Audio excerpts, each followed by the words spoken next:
Salut à tous et bienvenue aujourd'hui pour cette nouvelle preview Soar NBA saison 2025-2026. Aujourd'hui, on va parler des Detroit Pistons. Comme d'habitude, n'oubliez pas de vous abonner, de mettre un like, de mettre un commentaire et surtout de partager cette vidéo. On a besoin d'un maximum de soutien pour ce long marathon que sont les previews Soar NBA.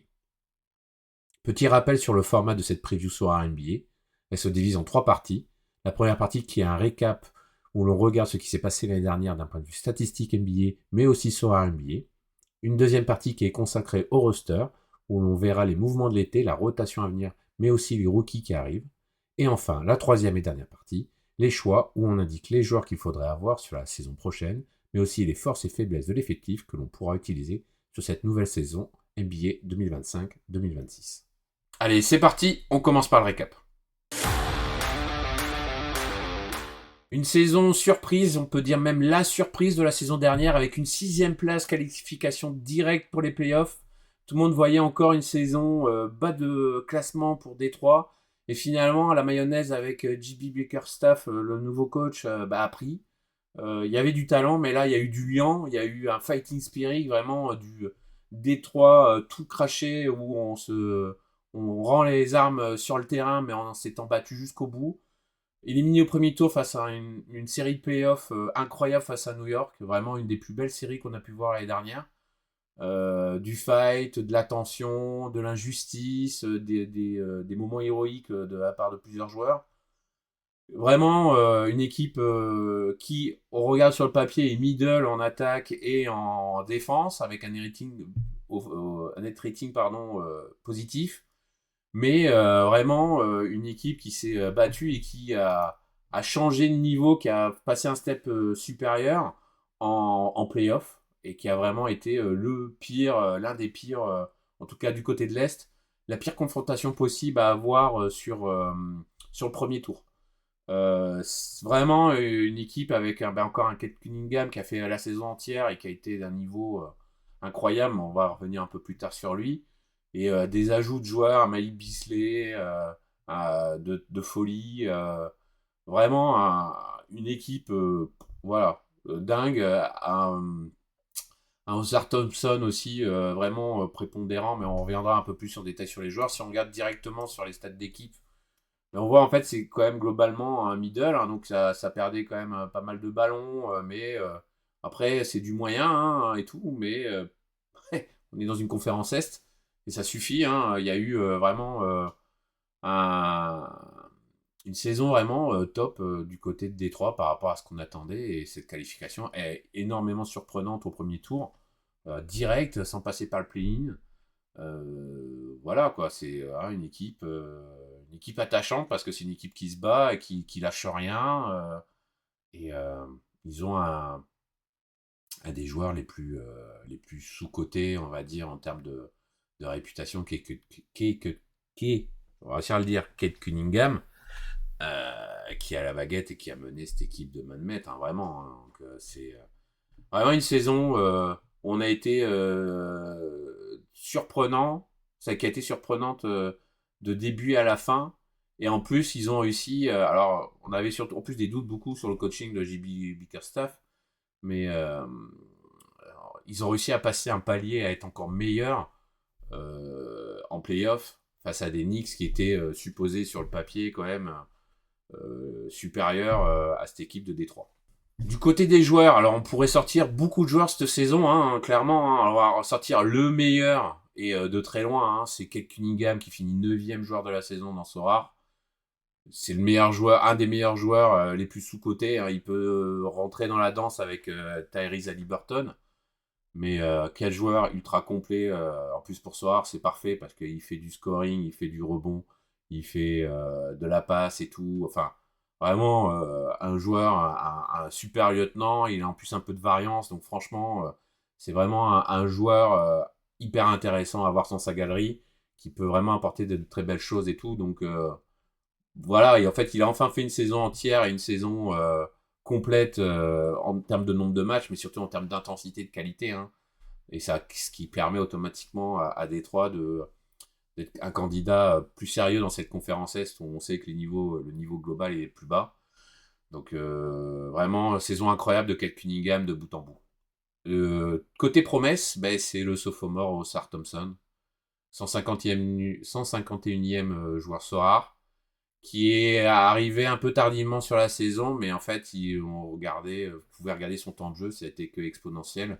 Il a commencé sur le banc en termes de reprise, mais après il s'est installé dans le 5, il a pu bouger. Et c'est vraiment un parfait complément dans ce 5. Homme à tout faire, donc du scoring Sorare très diversifié, et ce qu'on aime, donc aussi automatiquement aussi de la variance.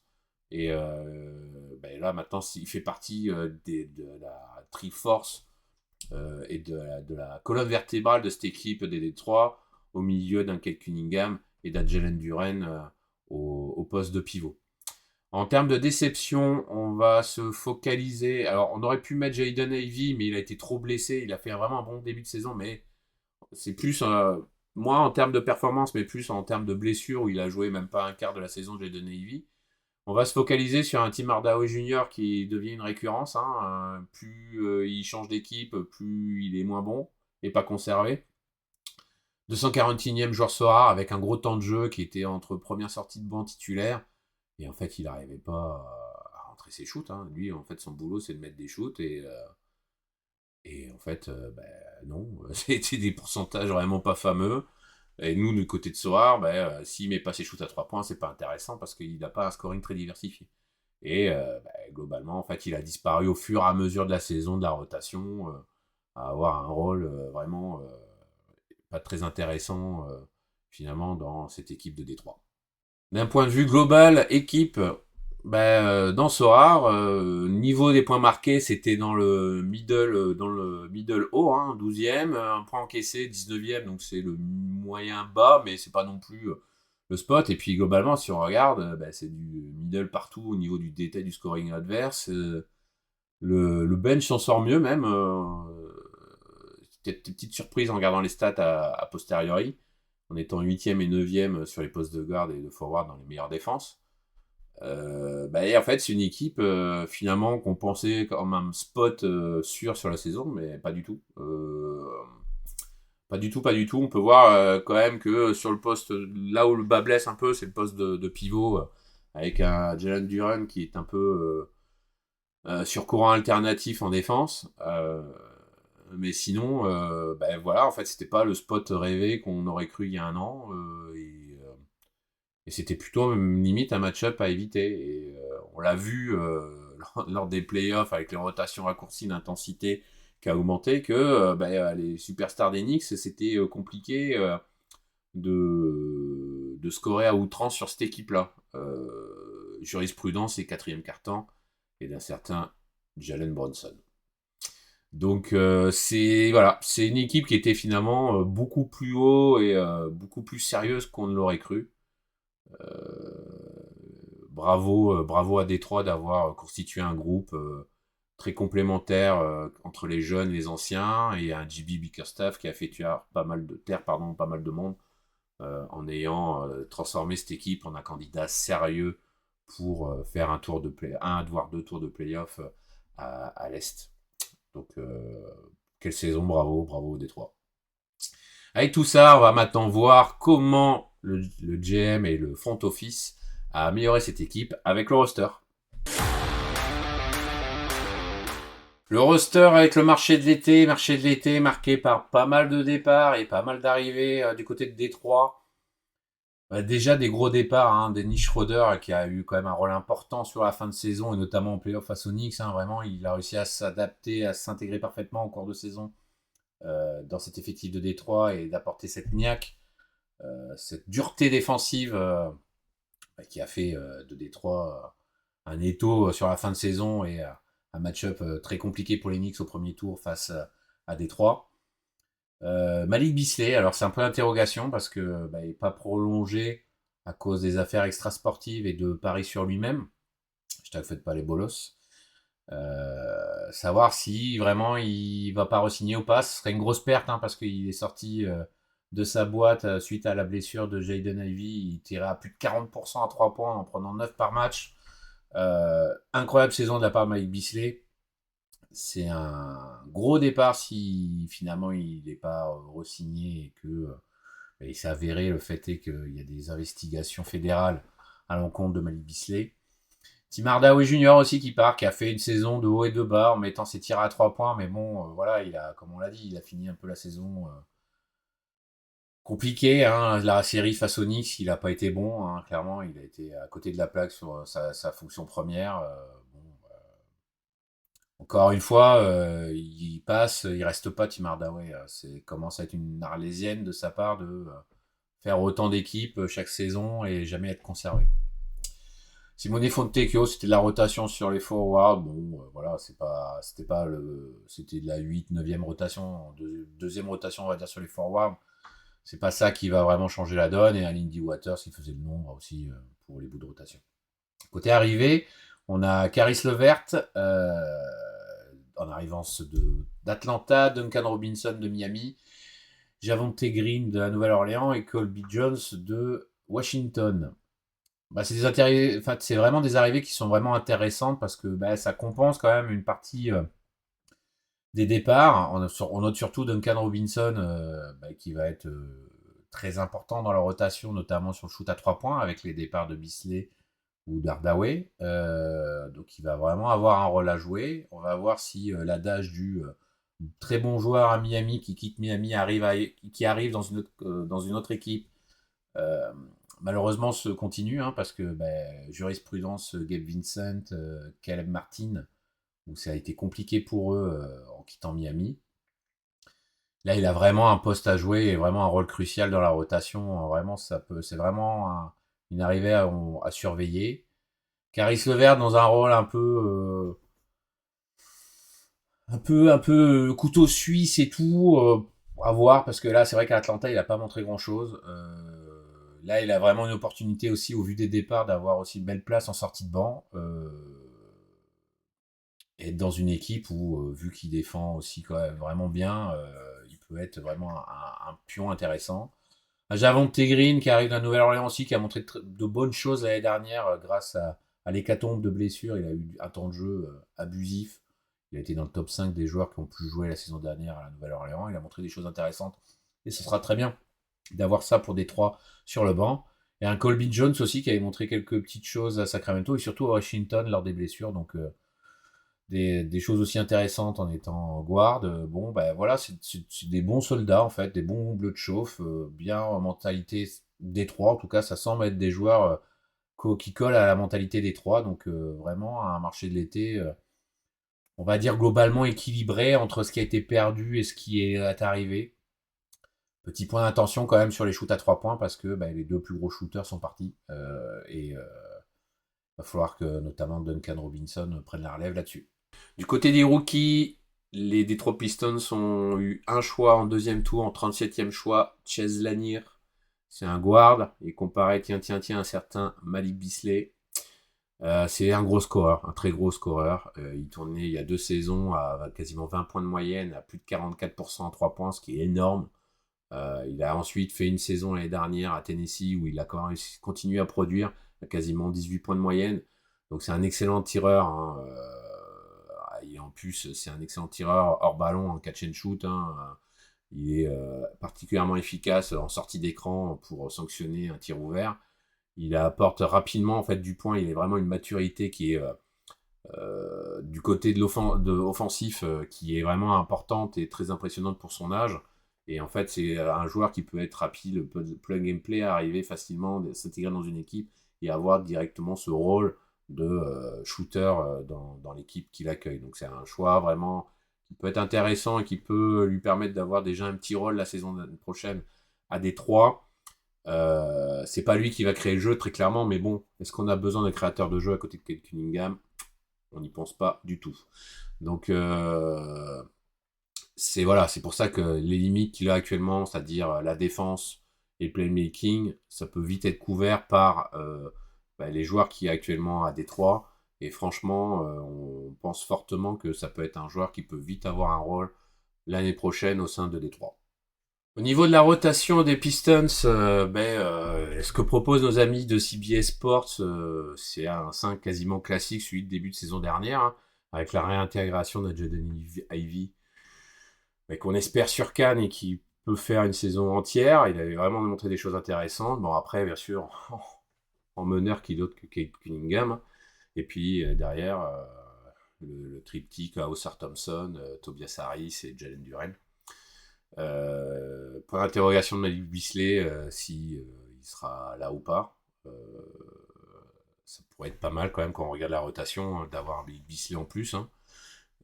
Sinon, derrière, on peut voir que sur les postes guard, small forward, c'est vraiment très intéressant. Point de garde, à voir ce que fait Marcus Sasser, hein, qui est plus un scoreur qu'un meneur, hein, qui a pu montrer des choses quand il sortait de sa boîte vraiment intéressantes. Par contre, après, hein, quand on commence à regarder la rotation sur le power forward, sur le poste 4, à côté de Tobias Harris, Tobias Harris, d'ailleurs, qu'on n'a pas trop parlé encore, qui a vraiment aussi fait une bonne saison. Hein, après s'être perdu à Philadelphie, il a vraiment tenu son rôle, hein, clairement. Hein, il était vraiment complémentaire entre Oscar Thompson et Jalen Duren. Donc c'est normal qu'il soit reconduit. Mais après, derrière, à voir avec le sophomore, d'ailleurs, non, oui, sophomore, c'est ça, Ron Holland. Et derrière, il n'y a pas grand monde, hein, parce que si c'est à nouveau Duncan Robinson poste 4, on fait la gueule, hein, clairement. On fait vraiment la gueule. Et puis après, au poste de pivot, voir ce que ça va donner à Isaiah Stewart, qui peut aussi bien être un rock défensif que une, euh, une fontaine à fautes, et être vite sorti du jeu avec 2 fautes en 2 minutes, voire 3 même. Et Paul Reed derrière, qui est bien à ce niveau-là. Qui est un peu qui vraiment est un joueur de rotation sur un poste de pivot. Donc il y a une rotation, on va dire, intéressante sur 3-4 joueurs en sortie de banc. On voit qu'en termes de banc, Duncan Robinson se dégage très clairement comme étant la première solution en sortie de banc. Mais ça manque un petit peu de profondeur. Hein. On a une blessure dans le 5 où ça peut vite être la catastrophe et la panique sur la rotation. Si on regarde de notre côté le 5, spoiler, pas de surprise, hein, on reste sur les mêmes éléments, hein, la même configuration. Hein, on va pas changer une équipe qui gagne, encore plus à Détroit. Donc pour nous, ça change pas, on va rester dans la même dynamique. On va espérer en fait que ça passe, ça peut se reconduire avec une rotation, avec un Malik Beasley, ce serait vraiment bien qu'il l'ait, clairement, parce que ce serait vraiment un plus. Après, maintenant, Détroit va être beaucoup plus attendu que l'année dernière, où l'année dernière on les prenait encore pour des pitres. Cette année, on va les prendre vraiment au sérieux, et donc ça peut leur jouer des tours, notamment sur les confrontations, où en fait on va pas les prendre par-dessus la jambe, et il y aura de vrais matchs et de vraies prises de conscience des équipes adverses que Détroit maintenant c'est sérieux, et il faut aller de bout en bout pour gagner un match face à Détroit. Parce que c'est plus compliqué, c'est plus la serpillière que c'était avant. Avec tout ça, maintenant on va faire des choix. Les choix, on commence par les joueurs. Le premier choix qui semble une évidence, c'est bien évidemment Kate Cunningham. Kate Cunningham qui est le MVP, le go-to guy de cette équipe de Détroit. On le considère comme un haut panier de lieutenant dans la Champion, donc à côté du MVP, de la Sainte Trinité, hein, Jokic, Doncic et bien évidemment Wembanyama. Voilà, c'est un joueur en fait qui fait vraiment du scoring parce que il est omnipotent et il est central sur toutes les statistiques de Détroit. Il a un scoring donc automatiquement complet. Il peut faire de la grosse variance, ou il peut faire un match à 30 et un match à 60. Donc c'est exactement le genre de joueur qu'on cherche dans Sorar. Quand il a un L10 aux alentours de 40-45, c'est banger parce qu'il peut faire un 60. Et ça fait de la surperf, c'est ce qu'on veut, ce qu'on cherche. Et en plus, il sort en fin d'une saison où il a été épargné par la blessure. Donc on va espérer que cette année, ça soit bis repetita et qu'on ait un Cade au sommet de sa forme et qui puisse encore une fois amener un Pistons vers les playoffs, voire même Playoff et play-in, hein, clairement. Hein. Donc c'est ça qu'on attend de cette saison, en espérant que ça soit l'année 1 d'une bonne séquence et d'une bonne dynamique, enfin à Détroit.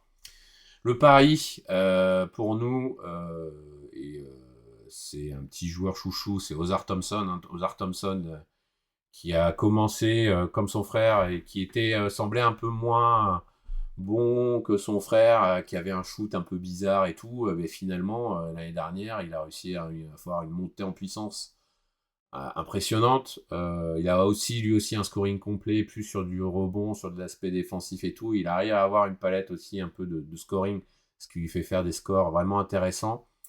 Lui aussi, grosse variance, donc c'est le genre de joueur aussi qu'on cherche, comme on a dit.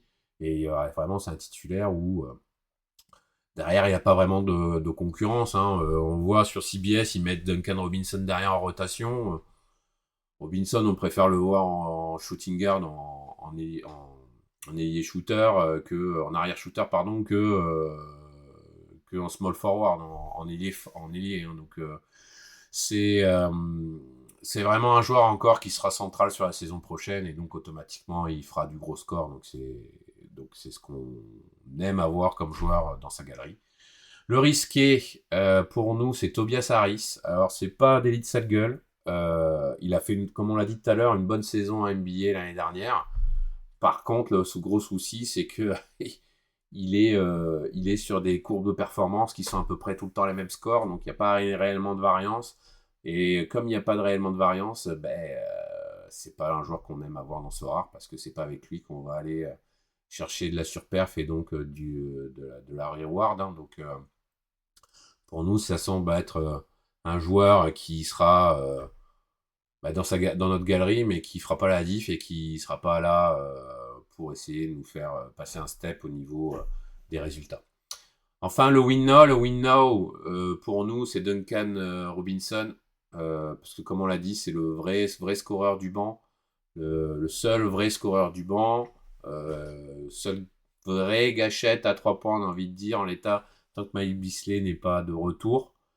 Comme on a dit, Super L10, donc ça peut vite faire de la grosse variance. En revanche, il y a toujours cette jurisprudence euh, un joueur qui quitte le hit, est-ce qu'il arrive à performer en dehors du hit? Donc ça, on l'a vu, hein, Coco Get Vincent, par exemple, Caleb Martin, c'est compliqué depuis qu'ils ont quitté le hit à avoir le niveau de perf qu'ils avaient au hit. Donc c'est peut-être le petit bémol, mais bon, en l'état, là, aujourd'hui, sur le papier, il a le rôle et le temps de jeu pour pouvoir faire de la belle surperf et d'être un joueur intéressant à avoir dans sa galerie. Si on regarde donc l'équipe de Détroit dans Soir NBA, la question est déjà de savoir est-ce que la saison dernière était une échappée belle, la feel good story de la saison dernière, mais est-ce que ça va se répéter, est-ce que ça va s'inscrire dans la durée? Ça veut dire une saison aussi où on passe à travers les blessures. Alors l'année dernière, il y a quand même eu Jaden Ivey, mais finalement ça s'est pas trop vu. À voir ce que ça va se passer avec lui. Est-ce que Cade aussi va être épargné par les blessures? Parce qu'on l'a vu avant, il y a quand même un petit un petit dossier sur ça. Euh, on parle voilà, de Jaden Ivey, enfin qu'il ait la santé pour pouvoir montrer tout son potentiel et les belles choses qu'il a pu montrer en début d'année dernière, avant sa blessure. Et très clairement, voilà, on a un triptyque de leader pour nous qui sera en scoring Sorar. Kate Cunningham, Oscar Thompson et Jalen Duren. Alors Jalen Duren, on n'en a pas trop parlé, parce que c'est un joueur qui nous frustre énormément dans Sorar, où en fait, à le lire et à essayer de le placer au bon moment, c'est très compliqué, hein, parce que des fois, il fait la performance moyenne, basse, alors que sur le papier, il a un match-up où il peut tout défoncer. Et d'autres fois où en fait on y croit moyen et en fait il fait une belle surperf. Donc c'est un joueur compliqué à lire, c'est pour ça qu'on n'en a pas trop parlé. Après bien évidemment on l'a vu au niveau de la rotation, il est omnipotent et c'est le seul vrai gros pivot NBA et c'est un pivot titulaire hein, avec ses bras de bûcheron et sa capacité à aller chercher du rebond et tout. Il est dans le fight, hein, voilà, donc c'est un joueur qui peut être intéressant à surveiller, mais tellement de déception et tellement de douille avec lui que franchement, voilà, on s'est pas trop épanché sur lui. Par contre, si on regarde les équipes qui affrontent Détroit, jurisprudence de l'année dernière. Déjà, match-up difficile à lire, hein, parce qu'on ne sait pas quel Détroit sera sur le terrain. C'est plus le spot rêvé d'il y a deux saisons. C'est pas le premier choix qu'on fera automatiquement. Il y a bien des équipes bien avant Détroit à choisir. On ouvre une petite piste en disant que les rotations peuvent être exploitées. On pense notamment sur la rotation sur le poste 4. Un fort poste 4 peut se régaler potentiellement sur Détroit parce que derrière Tobias Harris, c'est pas foufou. Voilà quoi. Donc finalement, c'est une équipe d'un point de vue à joueur à avoir où il y a des joueurs vraiment hyper intéressants. Donc Thompson, Cade, Duncan Robinson, Jalen Duren et Jaden Ivey un peu en dessous parce que il y a quand même pas mal de questions à se poser avant de se dire je le prends pas. Et voilà, c'est pas une équipe qu'on cherche impérativement à chercher en termes de match-up. Cette preview concernant les Detroit Pistons est maintenant finie. On espère qu'elle vous a plu. Alors n'hésitez pas à liker, partager, envoyer de la force, du commentaire, positif ou négatif. On a besoin d'un maximum de retours pour finaliser cette dernière ligne droite et cette approche de la saison NBA enfin. On se retrouve demain pour une nouvelle preview. Allez, tchuss!